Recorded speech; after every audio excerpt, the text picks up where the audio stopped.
Good to see you. Alright, Revenants, welcome back to Code Vein. Welcome back to the road to 100 again. Here today we are going to be investigating the Argent Wolf Blade, as this is a very quick striking weapon, and it has a very nice, repeatable slashing pattern here, and it has no ending animation, so you are able to continuously slash out on the enemy. And our character here is kind of just a random citizen number 6, and what we will be going for here in Fionn is the quick dashing across the mud and sand that we have here in the Crown of Sand, and we'll go for red shoes so we can continue dodging no matter what, and we'll also have cleansing light in the event that we're getting damaged, or even from red shoes as we run out of stamina. We'll get back a whole lot of that health, and health stimulant will give us 15% extra health here on our already massive health pool. And we have Rush of Blood just to give us enough ichor to get going off from the outset, and we only get 4.5 ichor on a backstab, which is really poor, so we will be relying on the striking over and over of the enemy here with our blade, and we will be paired up here with one-handed sword mastery to give us a 20% increase to our sword damage off of the base value, which our base value is 290, which is fairly good. And you can see it's a higher base value than almost any other of the one-handed swords with different items and chromes on them. So pretty good there. So we will benefit very well off of that. And here in the Crown of Sand, as the Successor of the Throat is weak to Ice Slash, this will make for a exact pairing of her weakness. So let's go ahead and get going here, and we'll see how the Argent Wolf Blade performs. Alright, so let's go ahead and get ourselves going here. And as you see, we have just enough ichor to kind of get going. Oops. And there we took some damage.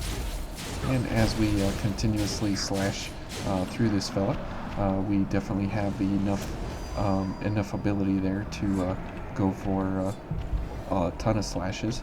Okay, and we'll go for a backstab on this fella if we can get it. There we go. Just for some extra ichor here. So 8600, that's pretty good on a backstab there. We'll go for a quick mobility, and we can dodge in now. And the just continuous slashing pattern there of each of the damaging gifts definitely allows us the ability here to continuously kill everyone. Oops, this guy is not dead, so we will go for killing this fella next. Let's see what Louis is doing. Whoa, good job there, Louis. And let's go ahead and slash this fella down. So as we continuously put out the hurt here on the enemy, obviously we get damaged as well, and we take some damage, but that's okay, as we can get a whole bunch of ichor back, and we have a whole bunch of ability here. Whoops. Okay, let's go for a launch, and we'll kill him outright, since he there was a 15,000 damage number on there, and that was from both Louis and myself. So let's go ahead and heal. And as you see there, our heals are very lackluster, simply because we have such a massive health pool of almost 4,000.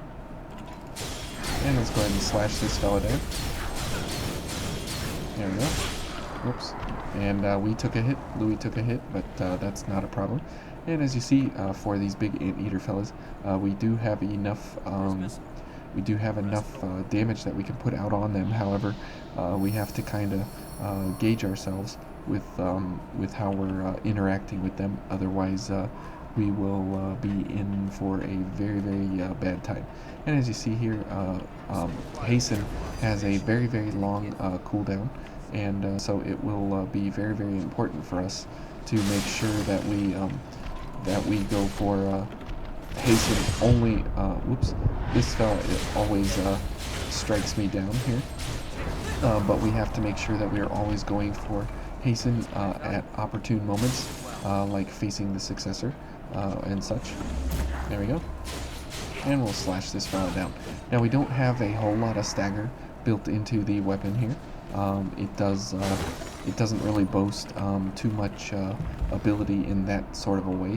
What it does have going for it, though, is the fact that it has a continuous slashing pattern, while at the same time there's no restand or recovery time for the slashing animation.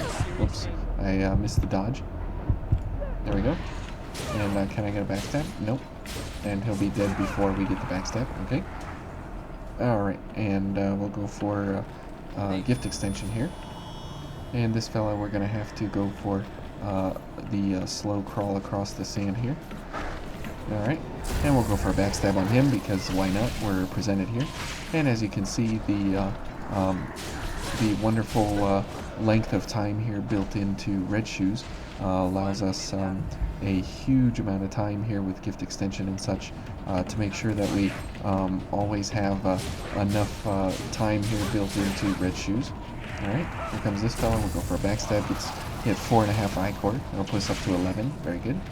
Now coming up to this next area, it will be a little bit of issue here as we will need to go for a couple of gifts here, while at the same time we'll be slowly dodging across the sand here. We'll wait for the big white fella to pass us, and then we will have to go for some I-cord drains here on these fellas. Okay. Whoops. This thing got off its fire blast, and as you see, we don't have any ability here to kind of go for any kind of serious stagger potential or knockdown or anything like that. It is literally all just slash and slash away here with the Argent Wolf Blade, and as it does have this very spammy setup built into it, it definitely helps the fact that it has that attacking pattern, as you can definitely make really good use. Something in my eye. You can make really good use out of it in this kind of a way. Oops. And I want to go for a backstab here and get some I-core so we can go for a gift extension. There we go. And we'll go for gift extension. And we'll go ahead and heal one. There we go. And as you see, we're kind of running out of heals here a little bit along the way. But that is okay. Okay, we're focused. So we got a full bar of stamina for no real reason. That's okay. And we'll go up here and we'll get these slugs called out before the big boy gets over here. As we have a little bit of time left on Cleansing Light, we can get some of that health back as we're rolling and dodging through the sand here and such. Okay, okay, and we will, whoops, I was going to say we will roll backwards, but that didn't quite turn out there, did it? Alright, and we'll go for one more launch when he stands up. There we go. And he almost jumped away because he knew what was coming on him. There. There we go. And we'll put him down very easily there with 2 launches and circulating pulse. Okay. And let's head on down to the missile. So the Argent Wolf Blade, if you haven't picked one up, the first place you can pick one up is in the dried up trenches. As you pick up the Raven Fatigues, there's a Cerberus Trooper sitting down there in that hallway, and you can pick one up from him. He's the first enemy in the game where you can farm him to pick up one of these swords, so you can get it fairly early on if you're so interested in picking one up early in the game to have it kind of throughout the rest of the game. But yeah, if you're looking for one, I would say definitely pick one up there, and then you should be good to go for the pretty much the rest of the game, as it is one of the kind of workhorses of the Revenant's repertoire here in their arsenal, as it is a very simple weapon to use. You stack up the buffs and then you just slash away. Let's go ahead and drink some water. There's not a whole lot of crazy moveset in it. It does have this attack here, which is a crush value, because the end of the weapon is blunted. As you see here, it's not pointed, so it is a crush damage attack as opposed to a slash or pierce. And since a lot of enemies in the game are weak to slash, this becomes a fantastic option why people would pick this up for sure in their first playthrough, second playthrough, whatever. You get many opportunities to pick one up from many different enemies, especially when you get to the government center. Okay, there was the backstab, very good. That'll give us 28 as we get up to the Successor of the Throat. Alright, and let's go ahead and head on around the slimes here. Now, we're not going to activate any of our gifts here as we need most of our gifts for the actual fight. And as we will get up there, we will pair up with Louis so we can have that quick dodge. Now, we're not getting any benefit out of any kind of damage increase there, as you can see, from having quick mobility, but it wouldn't matter anyways. Because Reckless Abandon, the movement is changed for your character, but you do not gain actual mobility changing to quick on the card here. So if you get the blue dots in how you dodge, then you do have quick mobility. But if you have the red dots from Reckless Abandon, then you have the Reckless Abandon dodge, which is not the same as your quick dodge. Even though it is a faster dodge, it doesn't change your actual mobility of your character, and so you continue in the same normal mobility without having access to the increased damage from something like Swift Destruction. Okay, let's go ahead and heal. There we go. There we go. Alright, and we'll go ahead and heal up here towards the end as we need to go for Louis. Alright, let's go ahead and heal. And let's go for one more, and let's go ahead and heal. There we go. And we're almost up to full, and we'll go for Louis. Now, this is kind of bad here, as we definitely need, more Ichor and such, but that's okay. We'll go ahead and heal up full. We'll go for Circulating Pulse. Now, for her, you can go for the Stun Blade, as that will help you get a little bit more opportunity to go for some damage on her if you wish, but you don't necessarily need to go for it, but we'll try it anyways. Alright, and if you want to go for more damage, you go for the ice, the Fionn Chrome transformation on the Argent Wolf Blade. But if you want to go for some tricks and things, then you go for the stun, maybe the poison, maybe do some status effects. You can do some of those different things. So as you see there, we have our quick mobility, but because of the Louis buff, we are at negative defenses here. And we can go ahead and continue slashing through all of this. Oops, and we're dead again. So anytime we take any hit, because of the weakness of our Blood Veil, having negative defenses, anything in here with this fight will kill us in one go. So sorry about that, everyone, that we just kind of stood there and took the hit. Should have been dodging, but wanted to tell you about negative defenses. Excuse me. Okay, so we will see, as you see here on this defensive setup here, since we are running this guy, if we want to, we can go for something with a little more defenses here on slash and crush and so on and so forth. And as it doesn't change our mobility, we can go for something like this, which has a higher defensive ability, while it also has a higher drain.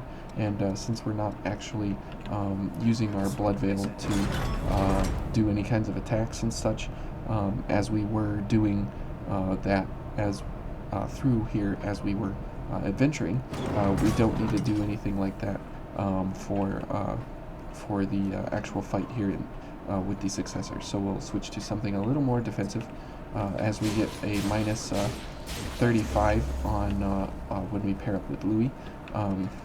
Because of Reckless Abandon, we'll at least have some sort of defenses here, as opposed to having none. Okay, let's go ahead and get this guy, and this should throw him close to the edge. Yep. There we go. Where is he at? Okay, good. That was a little bit hairy there, as we were kind of losing our bearings, to say the least. So as we go ahead and head on up here, we can go for more damage, we can go for a couple different things here, and if we get rid of willpower, and we go for something like, if we go for something different, we can't use gift extension, so we definitely need to have some kind of willpower in here, and we could go for dex and willpower, we could go for strength and willpower, we could go for mind and willpower, or willpower and vitality, and get a little more defenses here, as you can see. But there's really not a whole lot of change here in our blade. We get 19 more damage, so you know that's something to consider. But it's nothing too amazing of how this thing scales. But what it does have going for it, as it is a one-handed weapon, it scales on mind and willpower a little bit, so it can be useful for something like Tranquil Slice. Okay, so as we head up here, we will go ahead and get our buffs going again.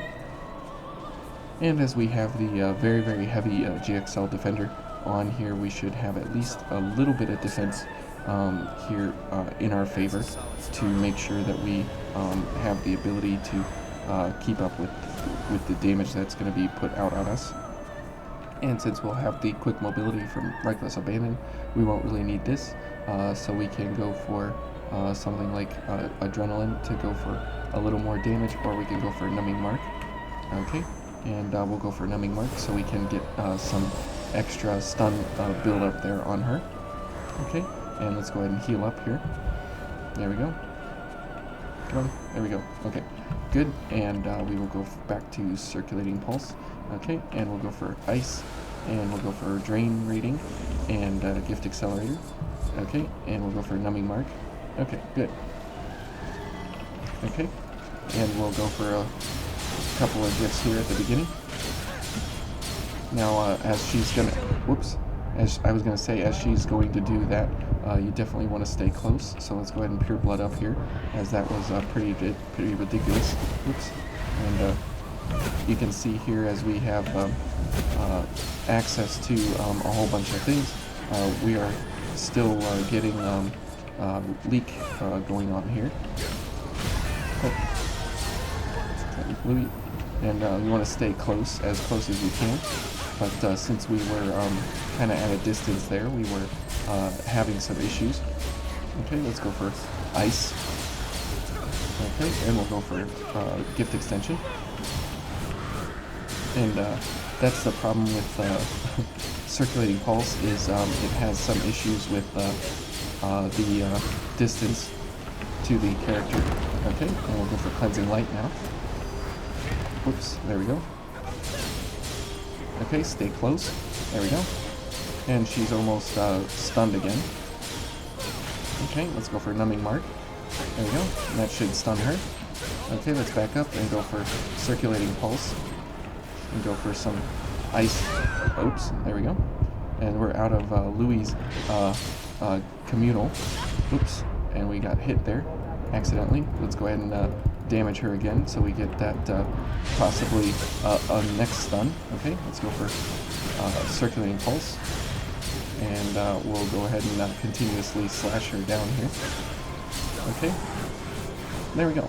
And so that's a little bit about Ice Slash for the Successor of the Throat. And since you can continuously put out the slashes because of the continuous nature of the weapon and the blade, you really don't have any real reason not to use Fionn when you're going up against a boss like this, as you can constantly keep the attack pattern going, because it is a continuous pattern. There's no ending animation, there's no delay in between each slash, and it's just a constant barrage of attacks, and every time you strike the enemy, you apply some of that stun ability there, and it gets you the chance to get some time in between each of the slashes, and since Circulating Pulse is such a low cost ichor, low ichor cost active gift for the weapon, it applies a couple of slashes there where you don't have to use stamina, you're not losing health, you're just using ichor. So they definitely pair up very, very well with each other, to say the least there. And it's a really, really great pairing of quick weapon, fairly light weapon, fairly moderate to high damage, depending on your buffs and how you have it stacked up in your blood code. But the ability to constantly put out the slashing here with Fionn with red shoes and such, and as you saw, the defenses were useful to say the least here from the GXL defender. But because of red shoes and the constant slashing pattern, you can put out basically infinite damage, as you're paired up here with Cleansing Light and a much higher health pool. You definitely have the ability here to put out a whole lot of damage quickly and easily, without really thinking too much about it, because you just push one button and you constantly slash through everything, and you have pretty good damage, pretty good utility. You have really, really fantastic utility here set into Fionn because of red shoes and that continuous striking pattern. So that's a little bit about the Argent Wolf Blade and some of the different chromes here that are on it, and how you can go ahead and pair it up to make sure that, you get the biggest bang for your buck. So thank you all for watching, and next we'll be in the Crypt Spire, so we'll see you then.